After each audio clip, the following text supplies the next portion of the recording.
राधे राधे दोस्तों, आज आप सुने बृहस्पति देव की व्रत कथा।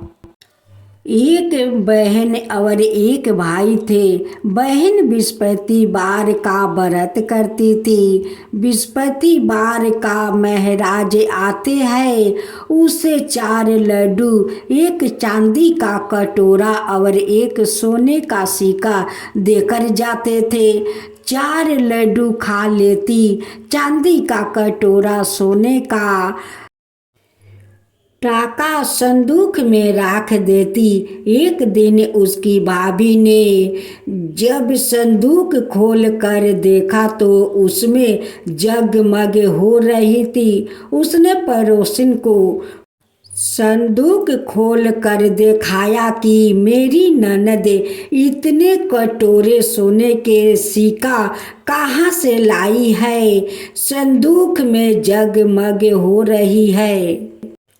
पड़ोसिन बोली, अपने आदमी से कहना कि लेकिन मेरा आदमी तो नहीं सुनेगा।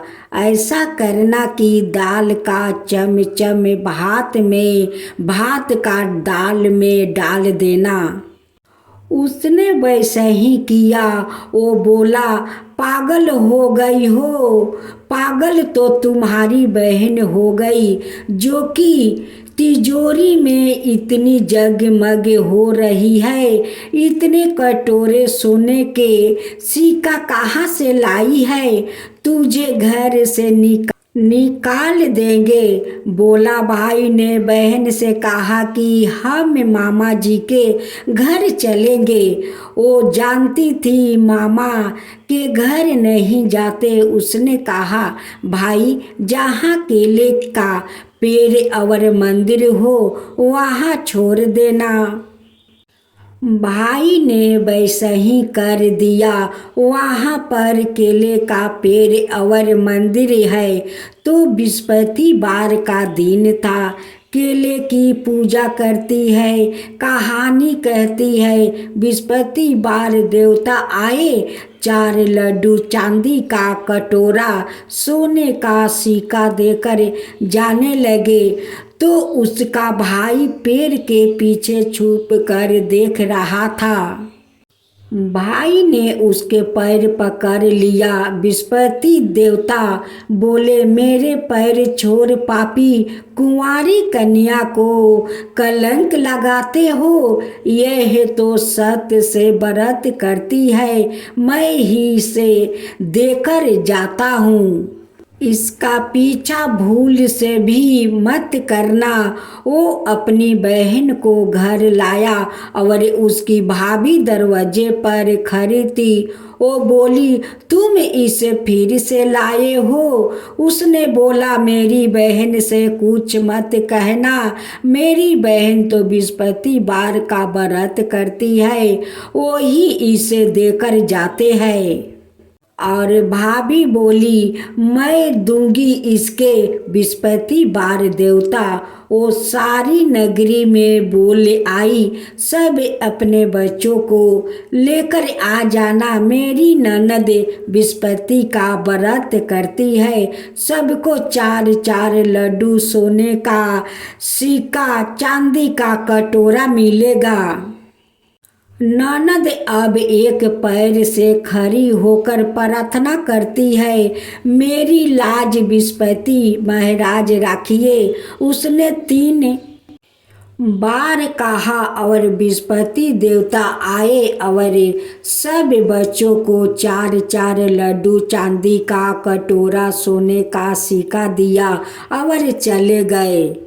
इस तरह बृहस्पति देवता जैसे उस लड़की पर कृपा किया, वैसे ही हम सब पर अपनी कृपा दृष्टि रखना।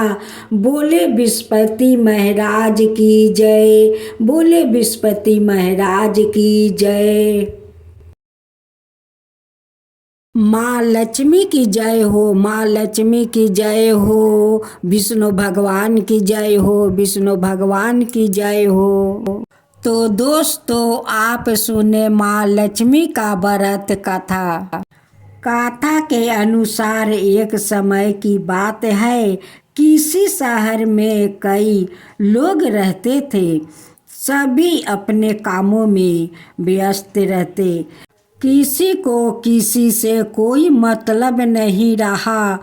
भजन कीर्तन भक्ति भाव दया माया परोपकार जैसे संसारों का अभाव हो चुका है।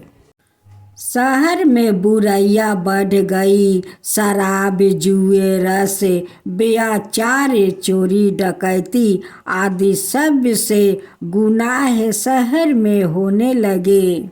बावजूद इसके उस शहर में कुछ अच्छे लोग भी रहते।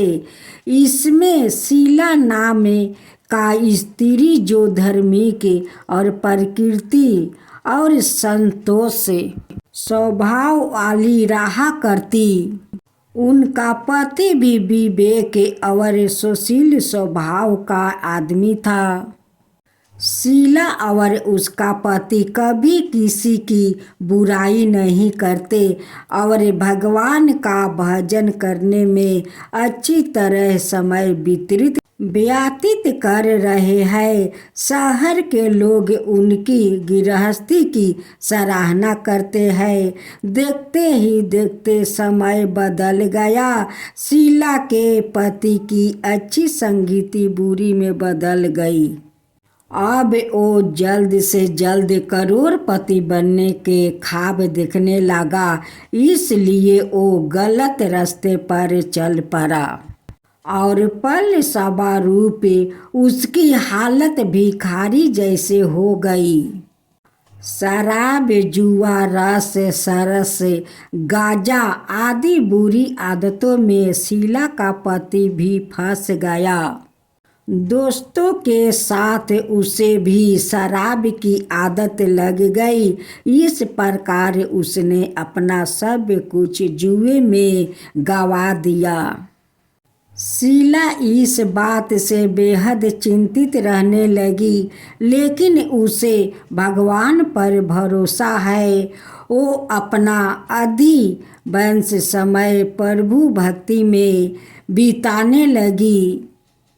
अचानक एक दिन दोपहर को उनके द्वार पर किसी ने दस्तक दी। शीला ने द्वार खोला तो देखा कि एक माँ जी खड़ी है। उसके चेहरे पर अलौकिक तेज दिखाई दे रहा है। उनकी आंखों में से मानो अमृत बह रहा है। उसका भाव चेहरा करुणा और प्यार से झलक रहा है। उसको देखते ही शीला के मन को शांति महसूस हुई और उसके रोम रोम में खड़ा हो उठा। शीला उस माँ जी को आदर के साथ घर ले आई। घर में बैठने के लिए कुछ भी नहीं है। तब शीला ने एक फटी हुई चादर पर उसको बैठाया। माँ जी बोली, क्या शीला मुझे पहचाना नहीं? हर शुक्रवार को लक्ष्मी जी की मंदिर में भजन कीर्तन के समय मैं भी वहाँ आती हूँ। इसके बावजूद शीला कुछ समझ नहीं पा रही। फिर माँ जी बोली, तुम बहुत दिनों से मंदिर नहीं आई, इसलिए मैं तुम्हें देखने चली आई। माँ जी के प्रेम भरे शब्दों से शीला का हृदय पिघल गया।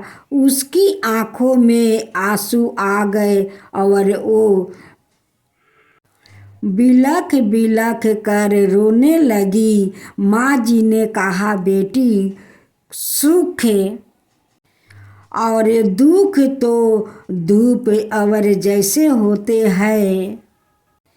धैर्य रखो बेटी, मुझे तेरी सारी परेशानी बता। माँ जी के व्यवहार से शीला को काफी संबल मिला और सुख की आशा में उसने माँ जी को अपनी सारी कहानी कह सुनाई।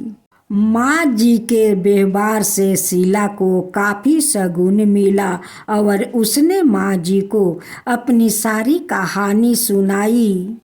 शीला के पूछने पर माँ जी ने उसे व्रत की सारी विधि भी बताई। माँ जी ने कहा, बेटी, माँ लक्ष्मी जी का व्रत बहुत सरल है। उसे वरद लक्ष्मी व्रत या वैभव लक्ष्मी व्रत कहा जाता है। व्रत करने वाले की सब मनोकामनाएं पूर्ण होती है, सुख संपत्ति और आस प्राप्त करता है। शीला सुनकर आनंदित हो गई। शीला ने संकल्प करके आंखें खोली तो सामने कोई नहीं है। वो सोच में पड़ गई कि माँ जी कहाँ गई। शीला को तत्काल समझते देर नहीं लगी कि माँ जी और कोई नहीं, वो साक्षात लक्ष्मी जी ही है। दूसरे दिन शुक्रवार सुबह स्नान करके स्वच्छ कपड़े पहनकर शीला ने माँ जी द्वारे बताई विधि से पूरे मन से व्रत किया। आखिरी में प्रसाद वितरण हुआ। प्रसाद पहले पति को खिलाया। प्रसाद खाते ही पति के स्वभाव में फर्क पड़ गया। उस दिन उसने शीला को मारा नहीं, सताया भी नहीं। शीला को बहुत आनंद हुआ। उनके मन में वैभव लक्ष्मी व्रत के लिए श्रद्धा बढ़ गई। शीला ने पूर्ण श्रद्धा भक्ति से शुक्रवार तक वैभव लक्ष्मी व्रत किया। शुक्रवार को माँ जी के कहे मुताबिक उद्यापन विधि करके 7 स्त्रियों को वैभव लक्ष्मी व्रत की 7 पुस्तक उपहार में दी। फिर माता जी के धन लक्ष्मी स्वरूप की छवि को बंधन करके भाव से मन ही मन प्रार्थना करने लगी, हे माँ धन लक्ष्मी, मैंने आपका वैभव लक्ष्मी व्रत करने की मन्नत मांगी है। वो व्रत आज मैंने पूर्ण किया है। हे माँ, मेरी हर विपत्ति दूर करो, हमारा सबका कल्याण करो। जिसे संतान ना हो उसे संतान देना। सौभाग्यपति स्त्री का सौभाग्य अखंड रखना। कुंवारी लड़कियों को मन भाव पति देना। जो आपका यह चमत्कारी वैभव लक्ष्मी व्रत करे उनकी सब विपत्ति दूर करना, सभी को सुख करना। हे माँ, आपकी महिमा अपरंपार है। ऐसे उन्हें प्रणाम किया। व्रत के प्रभाव से शीला का पति अच्छा आदमी बन गया और कड़ी मेहनत कर व्यवसाय करने लगा। उसने तुरंत शीला के गिरवी रखे गहने चुरा लिया। घर में धन की वृद्धि हुई। घर में पहले जैसी सुख शांति छा गई। वैभव लक्ष्मी व्रत का प्रभाव देखकर मोहल्लों की दूसरी स्त्रियां भी विधि पूर्वक वैभव लक्ष्मी का व्रत करने लगी। विष्णु भगवान की जय हो, विष्णु भगवान की जय हो, माँ लक्ष्मी की जय हो, माँ लक्ष्मी की जय हो। एक बार भगवान विष्णु ने लक्ष्मी जी से कहा कि पृथ्वी वासियों में भक्ति बहुत बढ़ गई है। लक्ष्मी जी कहने लगी कि प्रभु, वो आपको नहीं मुझे पाना चाहते हैं। नारायण भगवान कहने लगे कि लेकिन वो तो नारायण नारायण कहते हैं। लक्ष्मी जी कहने लगी कि अगर आपको विश्वास ना हो तो उनकी परीक्षा ले लो। भगवान नारायण एक संत का रूप धारण करके एक नगर के सेठ के पास पहुँचे और उनसे कहने लगे कि मैं कथा सत्संग करना चाहता हूँ। सेठ ने उनके रहने खाने पीने और कथा कराने का पूरा प्रबंध कर दिया। पहले दिन थोड़ा से ही लोग कथा सुनने आए।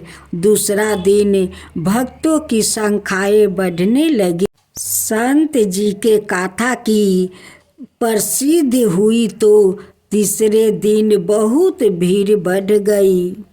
अब माता लक्ष्मी विचार करने लगी कि अब मुझे भी चलकर देखना चाहिए।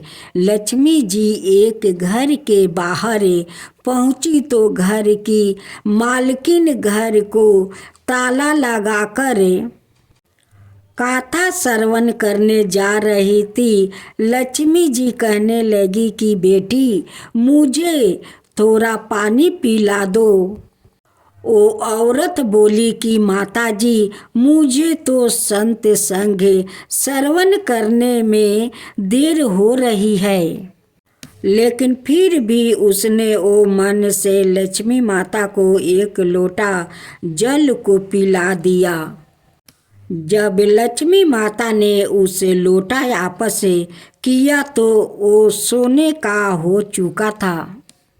सोने का लोटा देखकर वो औरत उत्साहित होकर कहती है कि माताजी आपको भूख भी लगी होगी, खाने को कुछ लाती हूँ। उसके मन में चल रहा था कि खाने की प्लेट कटोरी चमचा भी सोने का हो जाएगा। लक्ष्मी माता कहने लगे कि नहीं बेटी, तुमको कथा श्रवण में देर हो जाएगी, इसलिए रहने दो। वो औरत बेमन से कथा सुनने चली गई। वहाँ जाकर उसने चमत्कारी बुढ़िया के बारे में सब औरत को बता दिया। धीरे धीरे बहुत सी औरतें चलते सत्संग में माता जी के दर्शन करने उठ कर चली गई। माता जी जिसके घर में भोजन करती, जल पीती, उसके बर्तन सोने के हो जाता।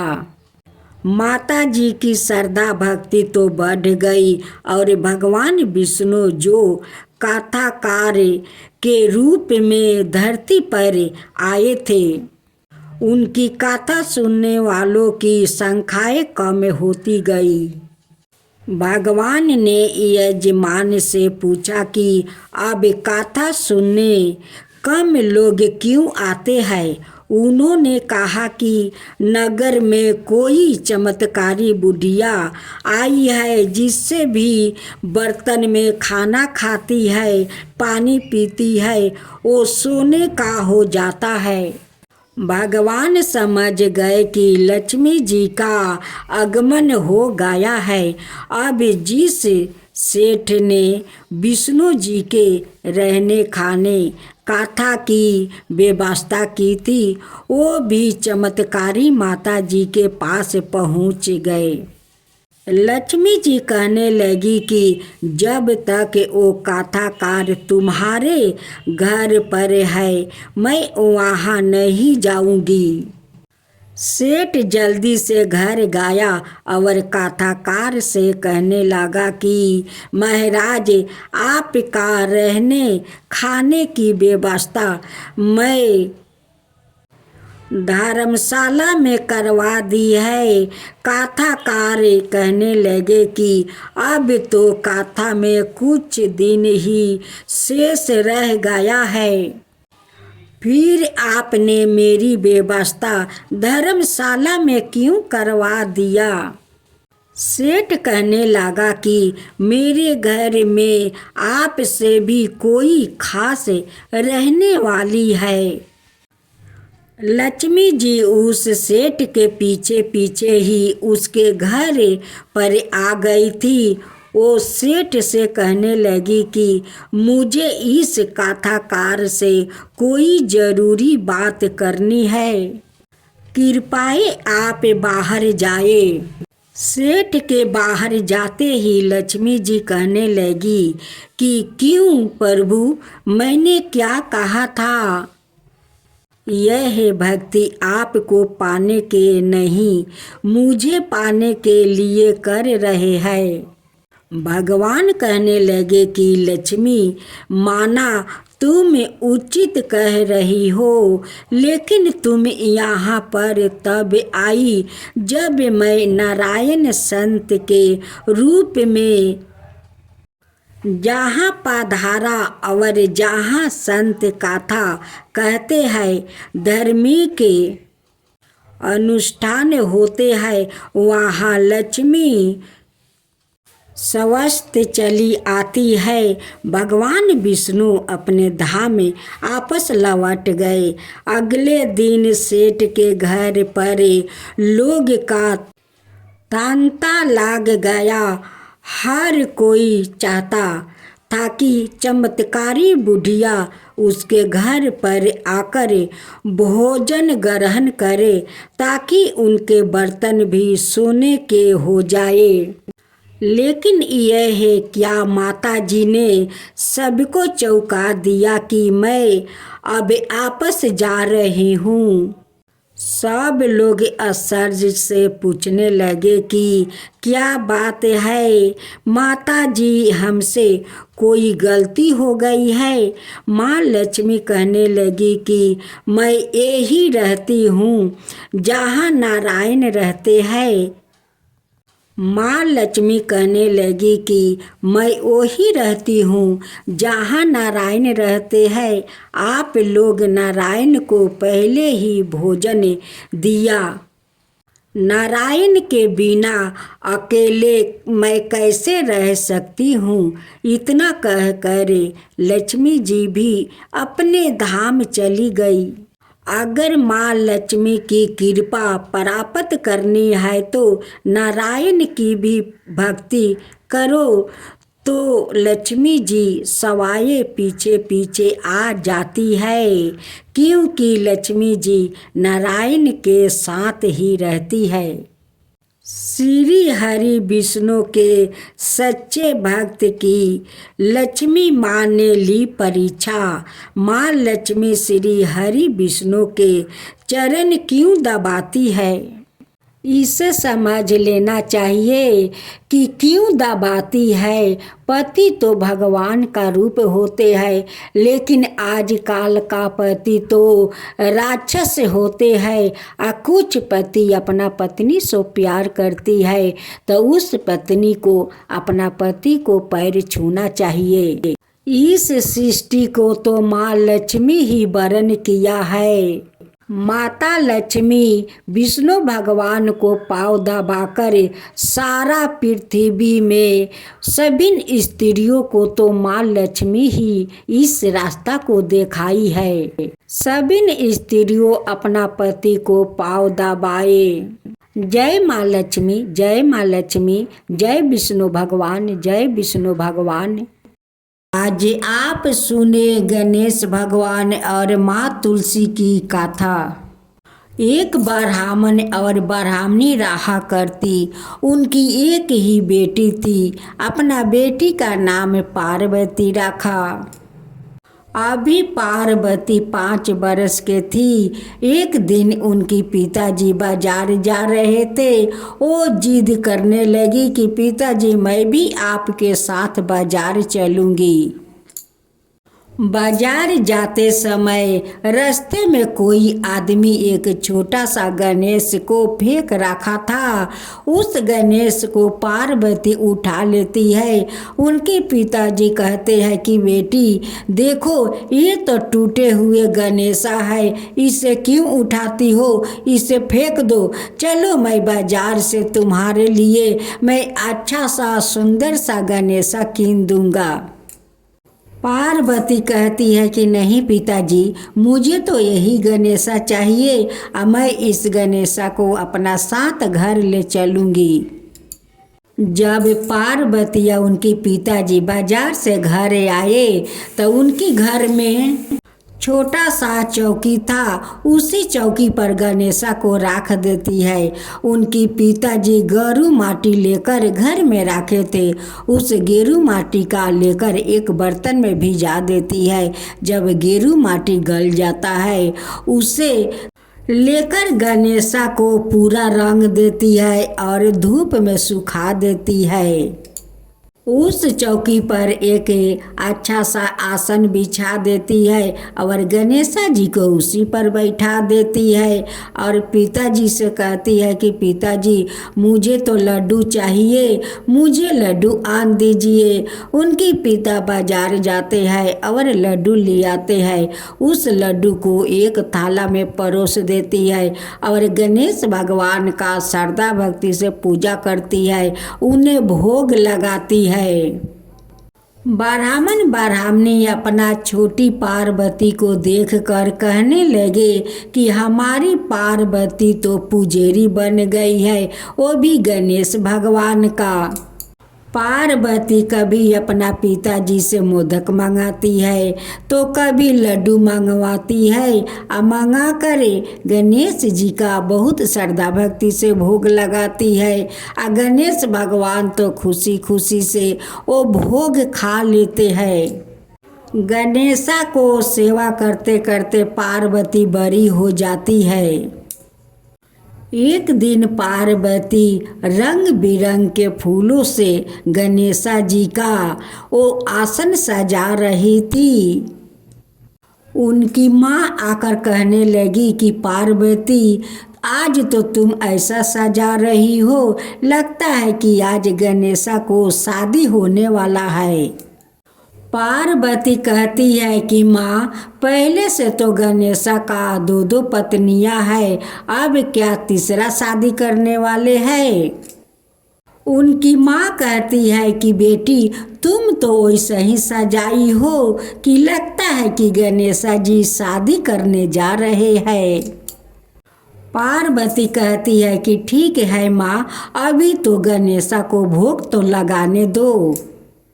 पार्वती का माँ चली जाती है और पार्वती उन्हें बहुत पसंद से भोग लगाती है। कहती है कि गणेशा एक बार तो अपना दर्शन दे दो कि मेरा भक्ति सफल हो जाए। पार्वती का बात सुनकर गणेशा तो दर्शन तो दे देते हैं, लेकिन साथ साथ उनकी लगाए हुए भोग गणेशा अपना हाथ से खाने लगते हैं। पार्वती उनकी पैर छूकर प्रणाम करती है और कहती है कि भगवान आज तो मैं धन्य हो गया, आज तो मेरा भक्ति सफल हो गया, भगवान सफल हो गया, आज मैं बहुत धन्य हो गया। पार्वती कहती है कि गणेशा आप अपना ऐसे ही दर्शन दिखाते रहिए। गणेशा कहते हैं कि नहीं, मेरा एक शर्त है, वो शर्त अगर मान जाओगी तो मैं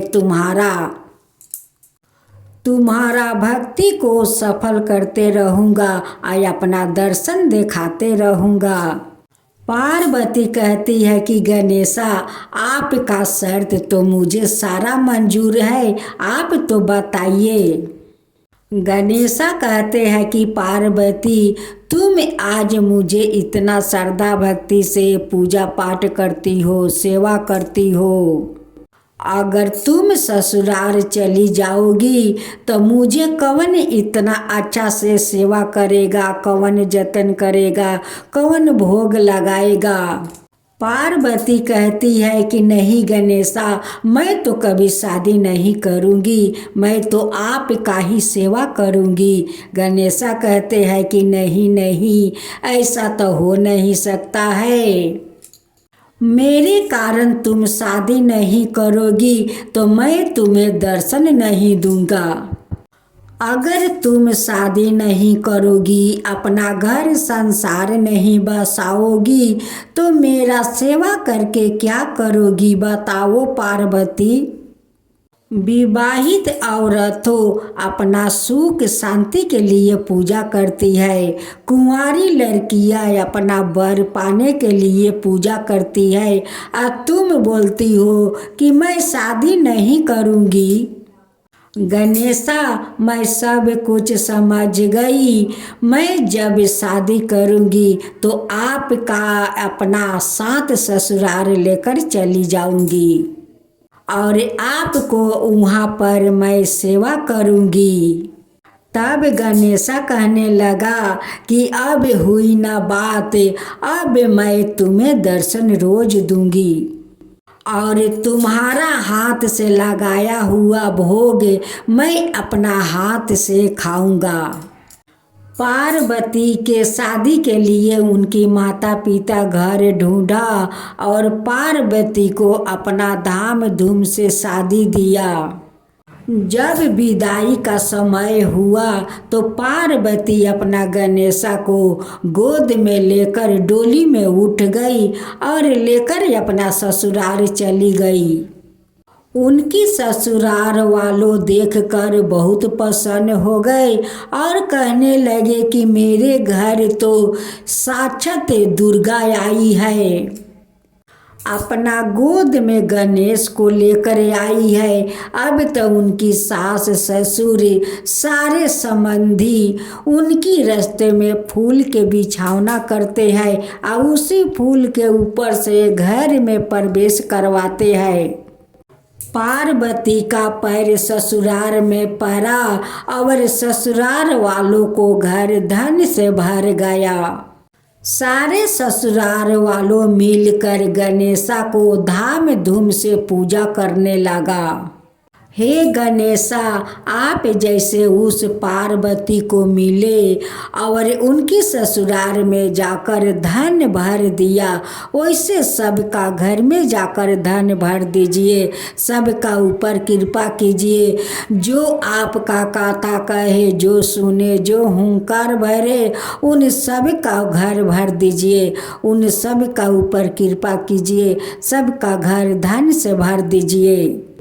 गणेशा की जय हो, गणेशा की जय हो। हिंदू धर्म के अनुसार हर साल कार्तिक शुक्ल पक्ष की एकादशी को तुलसी विवाह मनाया जाता है। इस दिन पूरे हिंदू रीति रिवाज से माता तुलसी और भगवान शालिग्राम का विवाह करवाया जाता है। इस विवाह को कराने पर ऐसा माना जाता है कि इससे ना केवल माता तुलसी बिल्कुल भगवान विष्णु का भी आशीर्वाद मिलता है।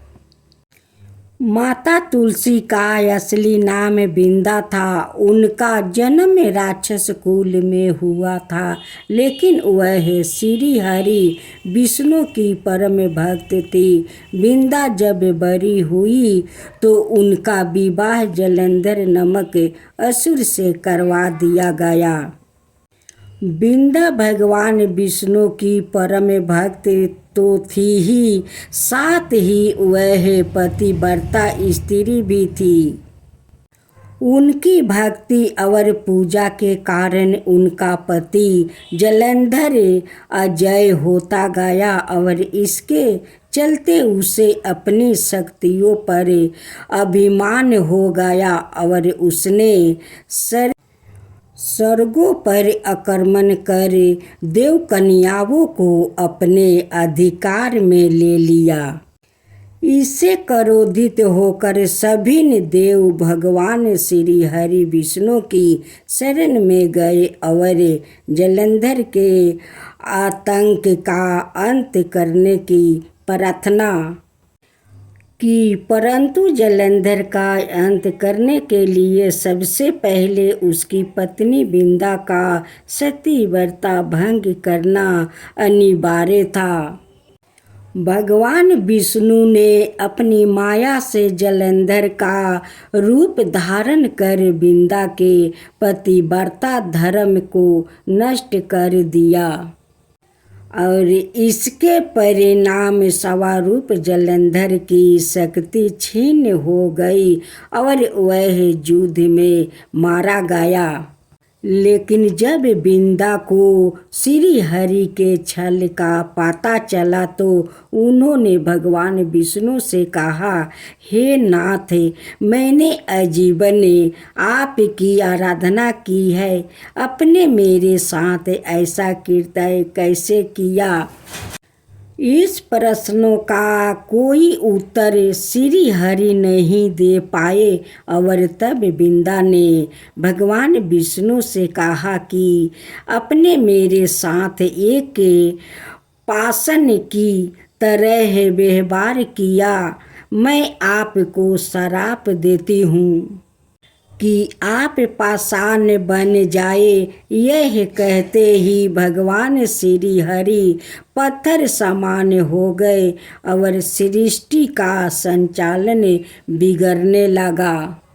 तब देवताओं ने बिंदा से याचना की कि वो अपना श्राप वह आपस ले ले।